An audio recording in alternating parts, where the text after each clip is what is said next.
Cənin belə çıxır ki, heç 10%-ində cəmiyyətə vermirlər, xalqa vermirlər, təyinatı üzrə xərcləmirlər. Yəni, bu cür dəhşətli bir davranış olarmı?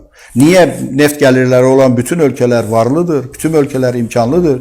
Bir Azərbaycan, Nigeriya, bir neçə belə ölkə var ki, acınacaqlı vəziyyətdə yaşayır. Niyə, məsələn, neft gəlirləri olan səhralarda cənnət düzəldə bilir ərəb ölkələri? Amma biz niyə belə gözəl bir təbiəti olan ərazimizdə bu cənnəti düzəldə bilmirik? Niyə Azərbaycan vətəndaşları acınacaqlı vəziyyətdə yaşamalıdır? Xüsusilə kənd rayonlarında çox acınacaqlı vəziyyət var, çox ağır vəziyyət var. Elə mən bugün Beyləqan rayonundan gələn bir müsavatçı dostumuzla Beyləqanda olan vəziyyətlə bağlı söhbət elədim. O bildirir ki, deyir, bütün mağazalarda ancaq böyük dəftərlər var ki, adamlar orada borc yazdırırlar, nisyə ərzaq götürürlər. Bir bazarlar bomboşdur, heç kəs heç nə almır, paltar almırlar, ayaqqabı almırlar, palto almırlar. Ancaq ərzağa pul xərcləyirlər, yəni məcburdular ki, bu ərzaq alsınlar və ərzaq almağa da pulları çatmadığı üçün kimi pensiya kartını mağazaya qoyub, ərzaq dükanına qoyub, nə bilim, kimi əmək haqqı kartını, kimi əlillik kartını ki, ayın axırında bu kartdan bu pulları çıxararsınız və ya dəftərə sadəcə adlarını yazırlar ki, oğlum Rusiyadan gələcək, xaricdən kimsə göndərəcək, nə bilim, hansısa nəyimsə satacaqam, onda pul olacaq, sənin ərzaq üçün verdiyin pulu ödəyəcəm. Azərbaycan belə yaşamalı olan ölkə deyil axı. Azərbaycanın gəlirləri o qədərdir ki, Azərbaycanda ümumiyyətlə elə deyildiyi kimi həqiqətən yoxsul adam olmamalıdır. Deyirlər, yoxsul adam yoxdur, yoxsulluq mövcud deyil. Məsələn, zibilliyə zibil atırlarsa, o deməkdir ki, adamlar nəyisə yeyirlər ki, ora zibilliyə zibil də atırlar deyə bu cür absurd fikirlər səsləndirirlər. Amma həqiqətən də Azərbaycan xalqı yoxsul olmamalıdır. Azərbaycan xalqı niyə yoxsul olmalıdır ki, Azərbaycanda bu qədər gəlirlər var?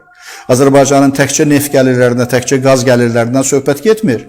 Azərbaycanın digər sərvətləri mövcuddur. Azərbaycanın ən böyük sərvəti elə Azərbaycan xalqıdır, Azərbaycan insanıdır ki, zəhmətkeş adamdır, çalışır, öz həyatını qurmağa çalışır, övladının həyatını qurmağa çalışır.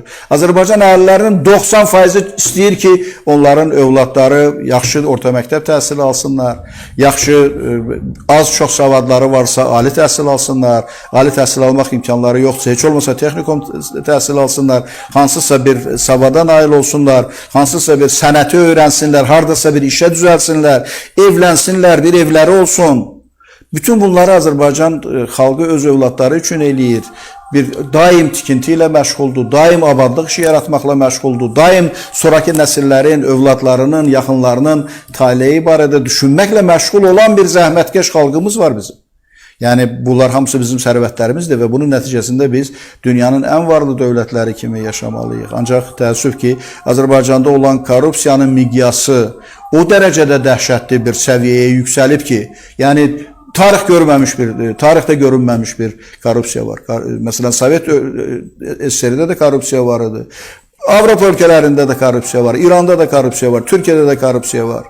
Elə inkişaf eləmiş bəzi ölkələr var ki, orada da korrupsiya var. Amma bu səviyyədə korrupsiya, hər tərəfi bürüyən korrupsiya. Məsələn, Türkiyədə orduda korrupsiya yoxdur. Təhsildə korrupsiya yoxdur. Yəni, hamı bilir, hamı da bunu deyir. Heç kəs də demir ki, məsələn, orduda korrupsiya, orduda rüşvət alır. Mümkün olmayan bir şeydir. Amma Azərbaycanda elə bir sahə varmı ki, orada korrupsiya olmasın, orada rüşvətxorluq olmasın, orada proteksiya olmasın, orada qohumbazlıq, yerlibazlıq siyasəti yürüdülməsin, orada büdcə talanmasın, orada dövlət malının oğurlanması qəbahət yox, hünər sayılmayan bir sahə mi qalıbdır Azərbaycanda? Yəni, bütün bu vəziyyəti dəyişdirmək lazımdır, bu vəziyyət dəyişməlidir. Və bu cür davranış nəticəsində biz nəinki Yuxarı Qarabağda, bütövlükdə Azərbaycanın heç bir yerində bir xoşbəxt cəmiyyətin yaranmasına nail ola bilmərik. Bu nəhayət dərk edilməlidir, anlanmalıdır. Yəni, 5-10 nəfərin xoşbəxtliyi, 500 nəfərin, 5000 nəfərin xoşbəxtliyi naminə 10 milyon xalqın acınacaqlı vəziyyətdə yaşamasına imkan vermək olmaz və əgər sənin xoşbəxtliyin hesabına milyonlarla adam bədbəxt vəziyyətə düşübsə, acınacaqlı vəziyyətdə yaşayırsa, sən də özünü xoşbəxt hesab edə bilməzsən. Xoşbəxt hesab etməməlisən, çünki başqalarının bədbəxtliyi, başqalarının yoxsulluğu üzərində varlılıq yoxdur. Başqalarının bədbəxtliyi üzərində xoşbəxtlik yoxdur və Azərbaycanda hakimiyyətdə olan qüvvə bunu başa